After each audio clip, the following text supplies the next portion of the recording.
All right. Welcome to the Scorched Earth podcast, the sports version for Saturday.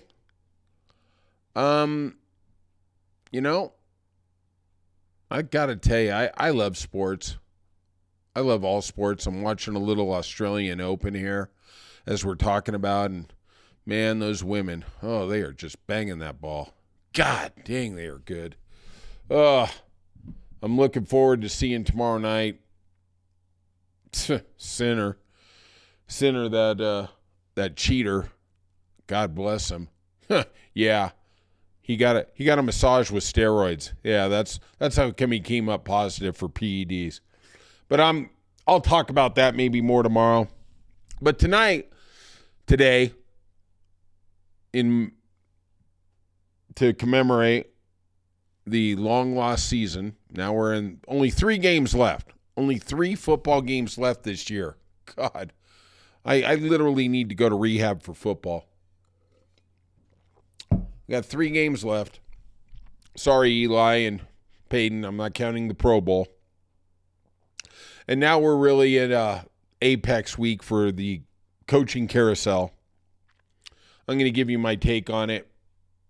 You know, I watch ESPN and I watch Fox and I watch all these guys, and they literally are performing oral sex on these teams because they want access to these teams. That's just what it is. They want total access to these teams so they don't say anything bad about the hires. Well, I'm not going to get access to the team, and I'm going to tell you what I think. The Cowboys hired Brian Schottenheimer. Oh, my God.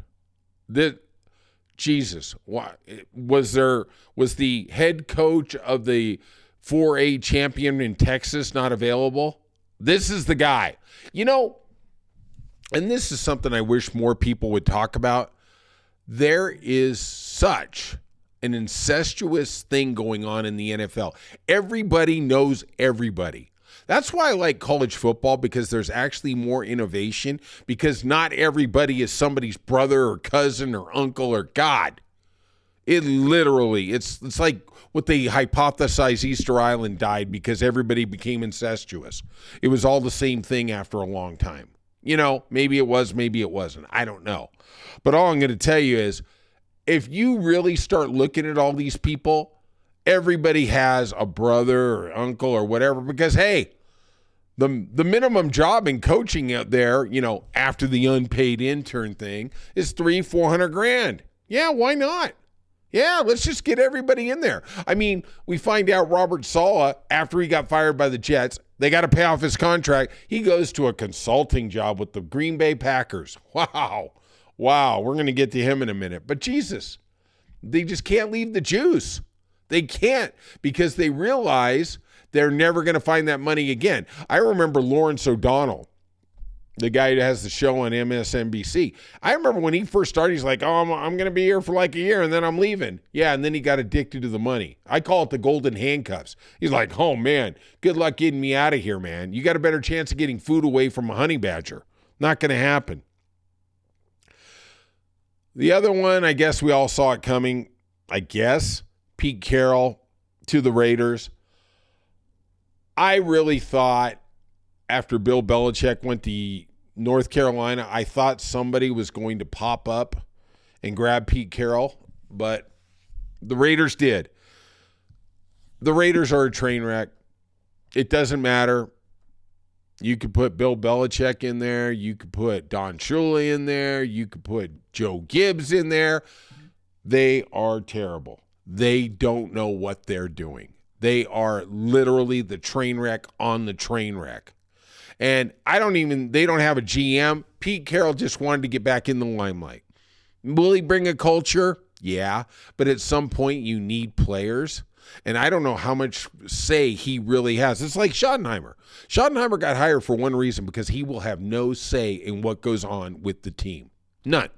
Pete Carroll, are they going to let him involved in the draft? The reason he left, Seattle after that successful run was because of the disputes with Schneider. You know, I mean, it is what it is. Robert Saleh, back in San Francisco. I guess they said he couldn't go play and coach in Tampa Bay. So, they do that Rooney Rule, and they give you a couple of little obligatory interviews so they can, conform with the rules. It's all BS. They're not going to be hiring him. Nobody, Tampa Bay wasn't doing that. Jacksonville, excuse me. They weren't going to do that. They got their guy, which we're going to get to here in a second. Liam Cohen. I've seen a lot of things, and I think you've probably seen a lot of things. I've never seen the guy back out, and then the owner goes, you know what? We need that guy. We're going to fire the GM because the GM is the train wreck. And Trent Baalke, that dude is like, you think this is scorched earth? That dude, he got rid of Jim Harbaugh in San Francisco? Yeah, worked out great. Now, granted, he hit on Kyle Shanahan, but at the end of the day, I don't know. I think they would have won 2 Super Bowls if Jim Harbaugh was still there. They had the system. They had it. But, the owner's going to do what the owner's going to do, Go ahead, York. Do what you need to. But I will say this, Liam Cohen, I don't know too much about him. He was pretty successful there. He didn't seem to have a lot to do with Baker Mayfield. That was Canales up there from Carolina, but he better figure out the Trevor Lawrence thing. I don't know what that is. The kid's supremely talented, but he just can't seem to put it on the field. I don't know what that is. I don't know if he's just got the crap beat out of him, David Carr style, or what's going on. But, man, I think, everybody in sports always says everything is make or break. You lose 2 games at the beginning of the year. Oh, this is the most pivotal game. It's not. It's not. But now we're here in year 5 for Trevor Lawrence, and, man, he's still got 3 years left on his deal. I don't know what the outs all are. I really could care less because, personally, I hate the Jaguars. But, Khan just wants to move him to London. I don't know what that is. I know they got a stadium coming or they're a renovation, excuse me. But, they're going to play half their games in London anyway. He wants to be the London team, and I guess I don't blame him, but the NFL is not set up for an international league or international cities. I did see something interesting today that the NBA is exploring a European league.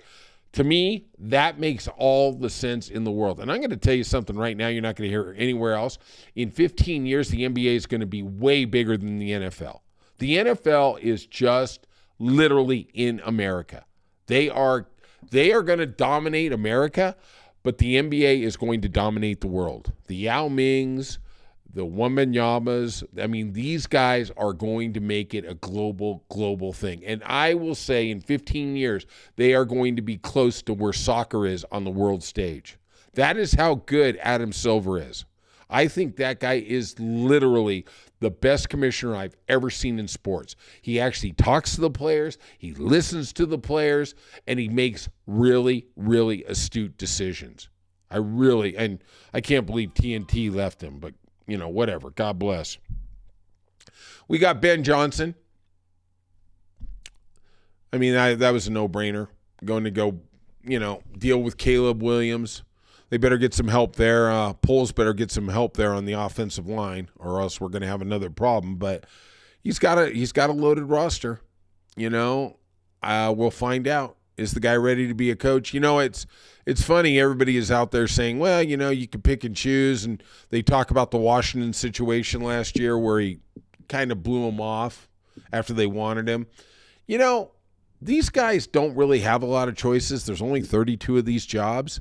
And literally, you got to grab whatever you can. Now, Ben Johnson is a little different. He did have probably some choices. He turned down Jacksonville in this hiring cycle. He did. But I'm going to tell you, if he's a 2 and done in Chicago, that dude's going to go somewhere, going to be an offensive coordinator again, and he will grab the next job as quick as it opens, because that's how they all are. It's like, you got thrown off the Titanic sunk, and there's a life preserver. I'm going to run over there and grab it. I don't care if I got to push the old lady under. I don't care if I got to kick the kid out of the way. I'm grabbing it. This ain't Jack and Rose. Okay? I'm not giving it up. Sorry. This is me. Thank you very much. And finally, I'm sure I don't even know why we're wasting our time with this, but Mike McCarthy from the Dallas Cowboys absolutely is going to be the next coach in New Orleans. It just makes sense. They need an offensive guy. They need somebody to groom a quarterback. I don't know if Spencer Rattler is the guy. I personally, I like Derek Carr. I do. I know I'm probably the only guy in the world who says that, but Derek Carr is great until he starts getting beat to a pulp. After about the third sack, yeah, that guy's got the Jimmy legs and he's got the big eyes, the deer eyes. Like, oh my God, who's going to kill me now? I get it. It's what drove David Carr out of the league. But at the end of the day, I think if you can get him some real good offensive line protection, I think that guy's a winner. I really do. All right. Tomorrow we'll probably talk some tennis. We'll talk some PGA golf. They're down there at Torrey Pines. I'm telling you, that course, the wind is whipping. I love golf. And that is really setting up like it's almost a U.S. Open. It's that tough for these players. That wind coming off the ocean. Ooh. Man, I'm not a very good golfer, but I love playing. Ugh. I literally would shoot a 200 there. I mean, I'm serious. Oh my God. I would get mulligan on mulligan on mulligan. And that's just on the green. All right. Have a good day. Peace out.